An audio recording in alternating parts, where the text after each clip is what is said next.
All hail the king!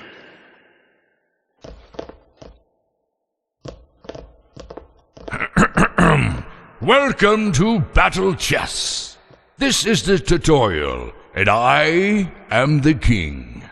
The land you see around me is my kingdom and my battlefield. Two opposing forces meet on this battleground, but only one can be victorious. There can only be one true king. In early Indian warfare, battles were decided by the death or capture of the king, and this principle was transferred to the chessboard when the game was invented in the early 7th century. As king, I am the most important of all the chessmen. In fact, I am the only indispensable man on the battlefield. But it's not easy being king. In times of war, I have to manage the defense of my realm without playing too active a role that would expose me to danger. My safety is of the utmost importance. Without me, my kingdom is nothing, and all my subjects would be out of a job. In the beginning of the game, I usually play a defensive role, but in the end game, I am more likely to use my considerable striking power to defend my realm when necessary, except when I'm castling, which the Rook will explain later. I can only move one square at a time in one direction.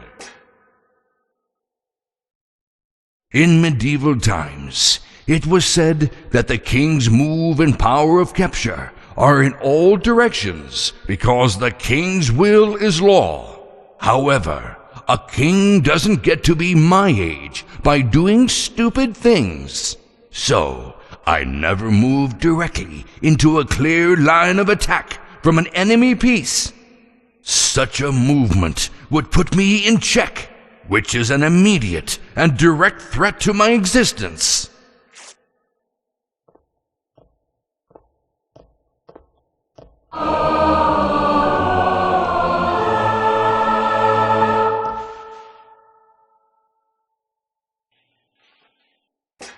Whenever an enemy piece is rude enough to put me in check, I must immediately take care of the situation.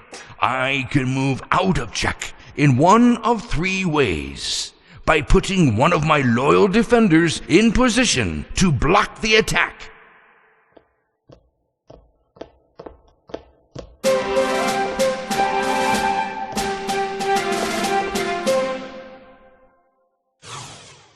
by moving to a safe square,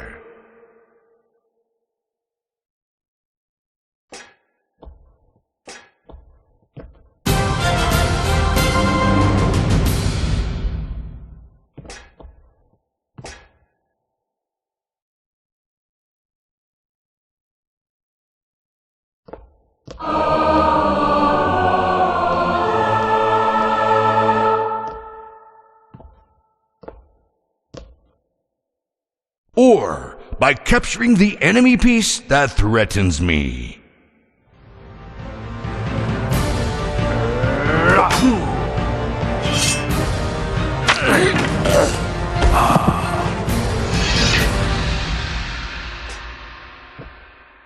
At the end of most chess games, a situation occurs which is known as checkmate.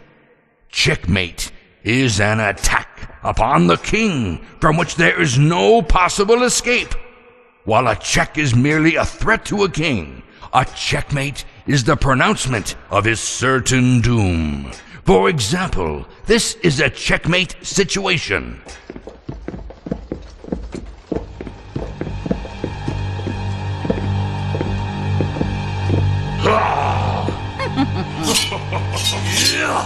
This is the sort of situation that really makes me nervous. I'm lucky this isn't a real game. Sometimes the two opposing chess kingdoms can become so exhausted from their tactical and strategic maneuvers that neither one can annihilate the other. In that case, no winner can be determined, and the game ends in a draw. This is frustrating for everyone, but it doesn't happen often. It may interest you to know that two kings can stand on a chessboard in 3,612 legal positions. However, even though I am powerful, it's not safe for a king to stand around by himself. One final note about the movement of the king, which hasn't changed much in 13 centuries, is that he can capture a queen, but he can never get close enough to threaten her. However, a queen can constantly threaten and harass the king. Nag, nag, nag, nag, nag. All the time. She never lets me get any peace. Now, if you'll excuse me, I have to go pass a few laws and tax a few peasants.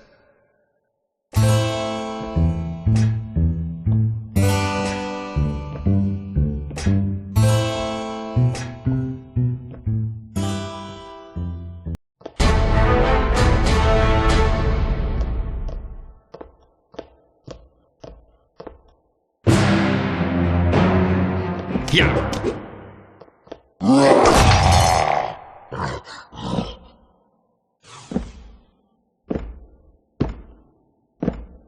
I am the Rook. My name comes from a Western Arabic word that means chariot. The chariot was one of the 4 divisions of the Indian Army. The others were the infantry, the cavalry, and the elephants. I have also been called the castle, the tower, the rector, the marquis, and the boat. But if you call me anything else but a rook, I'll smash you. I am second only to the queen in terms of my power of movement.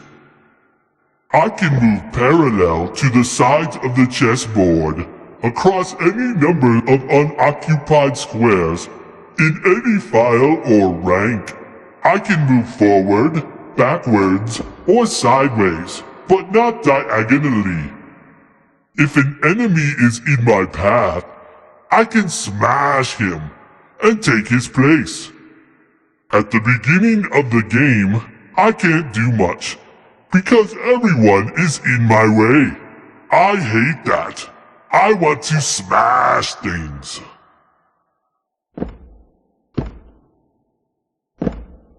I'm best at controlling long open lines of squares. I am most powerful when I work as a team with my brother Rook, who starts the game at the opposite end of the board from me. If I start on the queen's side, then I am the queen's rook, and my brother would be the king's rook.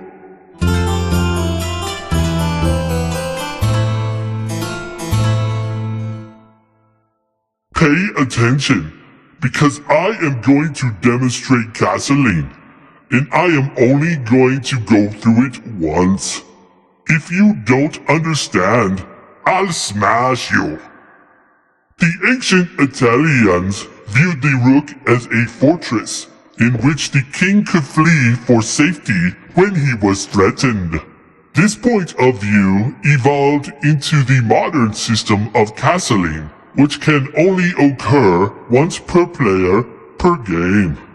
It's the only time a player can move 2 pieces during a single turn, and the only time a king can move more than 1 square per turn. This is a castling maneuver.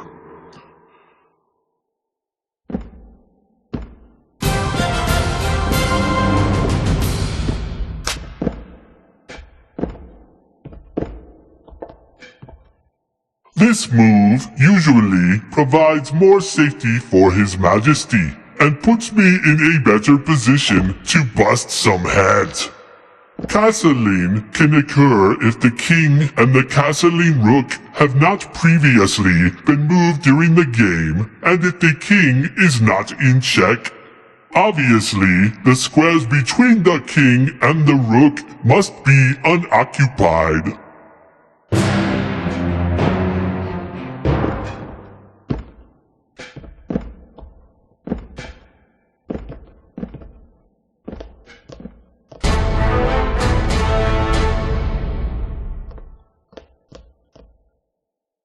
In this situation, castling could not occur because the king would have to move through check to reach his destination.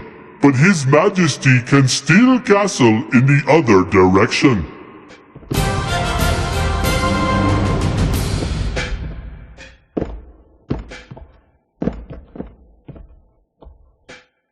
Castling occurs in about 95% of all chess games.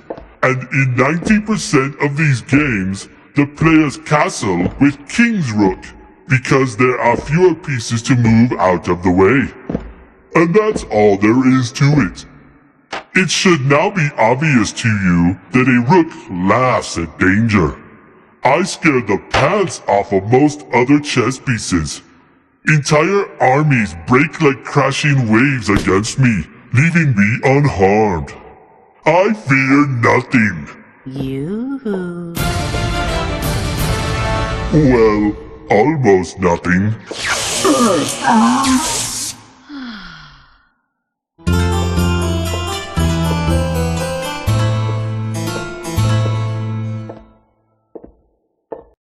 Did you see that? I almost broke a fingernail. The king kept me awake with his snoring all last night, so I'm kind of in a bad mood. Anyway, I'm the queen. I'm the real power behind the throne, and in front of the throne in this game. I don't just stare at myself in the mirror all day like those wimpy queens you read about in fairy tales. I'm a warrior queen. I go out and do all the real work while the king sits around the castle passing laws and taxing peasants. I can fight any other piece in this game and beat the stuffing out of them, despite what that egomaniac Rook may have told you. In the early versions of chess, there was no queen on the chessboard. Obviously, this was a major mistake. Once I was introduced to the game, I gradually took on more power until about 1490, when I developed the ability to move in all directions as the most powerful piece on the board. I can move in a straight line in any direction over as many unoccupied squares as I desire. If anyone dares to get in my way, I blast them out of their shoes and take their place on the board. So, I essentially have the combined movement power of a rook and a bishop. I am the most effective when I have plenty of room to work in, since I can control so much territory at once. Now, you might think it would be a good idea to get me out on the board early in the game and use me for almost everything. But it's not a good idea to rely too heavily on any one piece, since combinations of pieces are required for a good game. Besides, I'm also a big target when I'm out walking around alone without any protection, and you don't want to lose me if you can avoid it. Now let's talk about the pawn promotion, which is sometimes known as queening. If you manage to get one or more of your pawns all the way across the board to the 8th rank, that pawn is transformed into a more powerful piece, which is usually a queen. If you get 8 pawns across the board, you could get 8 new queens plus your original queen, although that would be pretty unusual. The original idea was that the infantry private who survived all the hazards of the battlefield had earned a promotion to an officer's rank. Of course, becoming a queen also means a sex change for the unsuspecting pawn, which may come as something of a surprise. And if I'm still on the board, the king would then have 2 or more queens, which is fine for the king. But it really ticks me off. Oh, now my headache is killing me, so I'm leaving.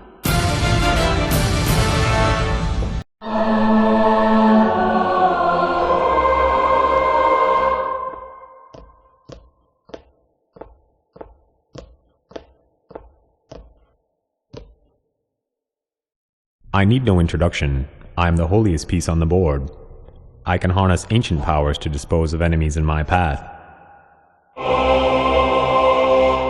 I can move forwards or backwards diagonally any number of unoccupied spaces. I cannot move forwards or backwards parallel to the sides of the board like that lumbering rook.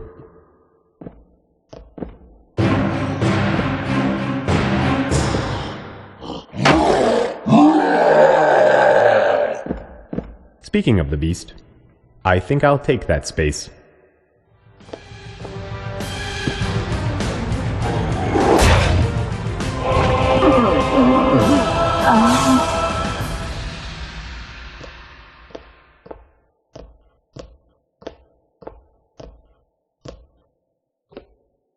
Now that you've seen my power, I must caution you to use me wisely. Depending on whether I am on a light or dark square, I will only be able to move and attack others along the same colored square from which I start. A wise tactic would be to protect me by placing pieces around me on squares of a color which I cannot move. I must leave you now, as I have matters to tend to in the church.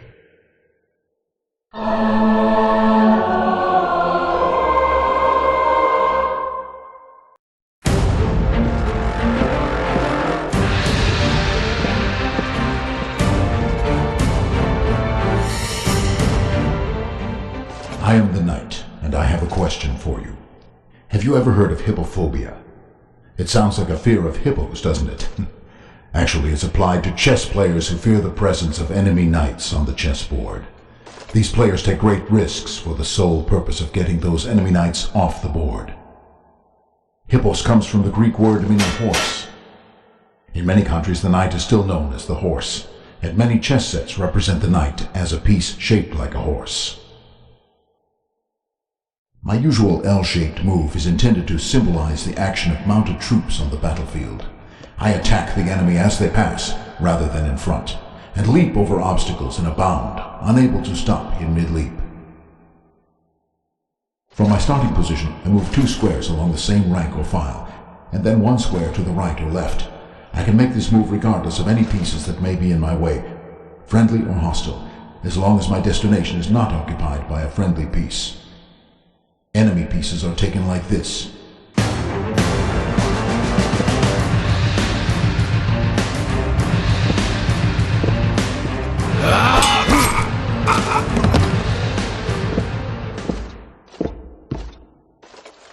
A unique advantage I have is my ability to attack any other piece without placing myself in immediate danger from that piece. Once I make an attack, no one can stand in my way. No other chess piece can say that. I'm also the only chess piece that can move before any of the pawns have moved at the opening of the game. I leap over them like they aren't even there. You'll find that I am most valuable in cramped positions and when there are a lot of other pieces on the board. I'm not one of those wimpy pieces like the bishop who prefer to work at long range. I like to get in close, where I can see and smell my enemy and to make him nervous with my presence. At various times I have been referred to as the clown of the chessboard, the terror of the chessboard, the jumper, the boogaboo of the beginner, and the practical joker. Now I believe this lowly pawn would like to say a few words.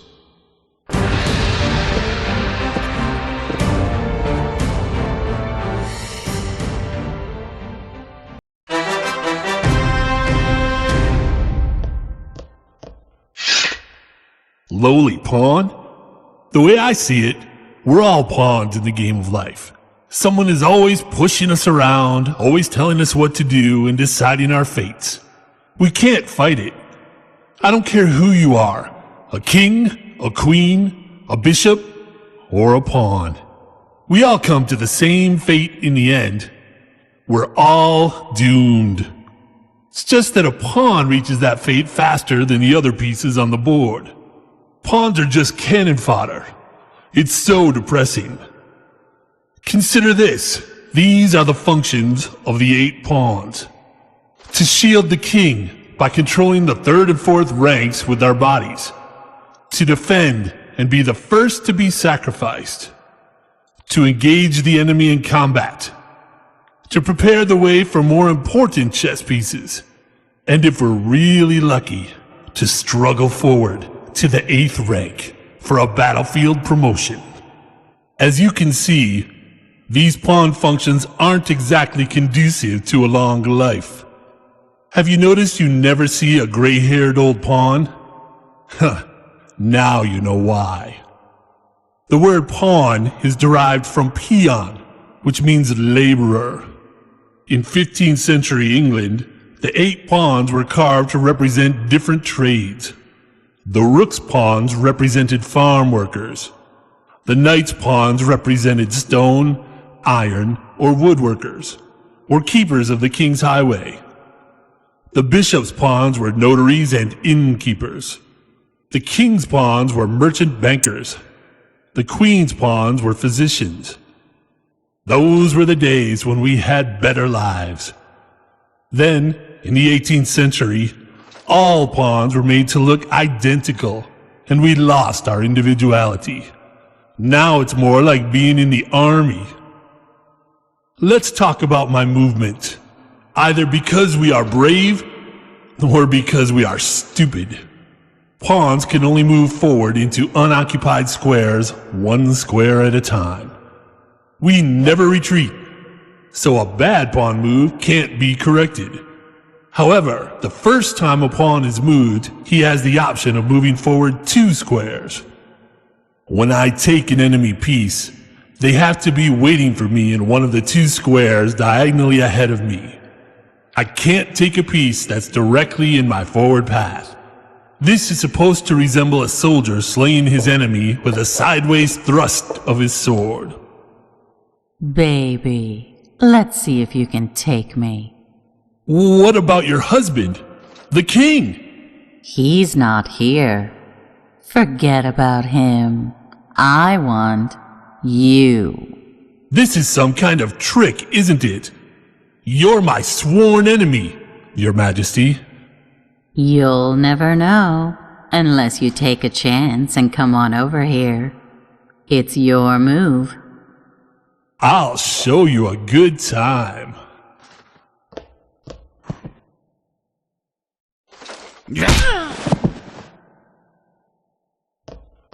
I told you it was a trick. Anyway, the pawn's motto is, United we stand, divided we fall. Pretty clever, huh? I just made it up. But the biggest pawn weakness shows up when the pawn gets isolated from its fellow pawns. Isolated pawns are easy prey for enemy attacks. However, you'll notice that the more powerful pieces usually retreat when faced with a pawn attack. A queen is as strong as 8 pawns, but she will normally retreat when attacked by 1.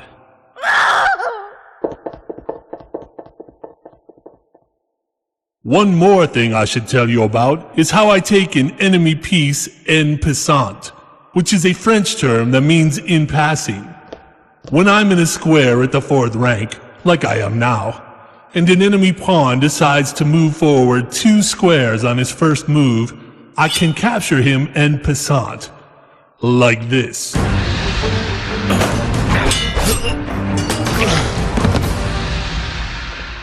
There are times when you won't want to make an en passant capture, so this is an optional maneuver.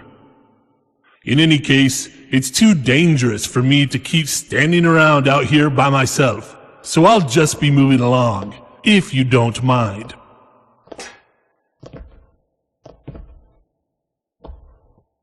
There's a lot more you need to learn about chess than we can possibly tell you about here, but you should know enough now to get started. And what's my advice? Avoid losing. And that way, you always win.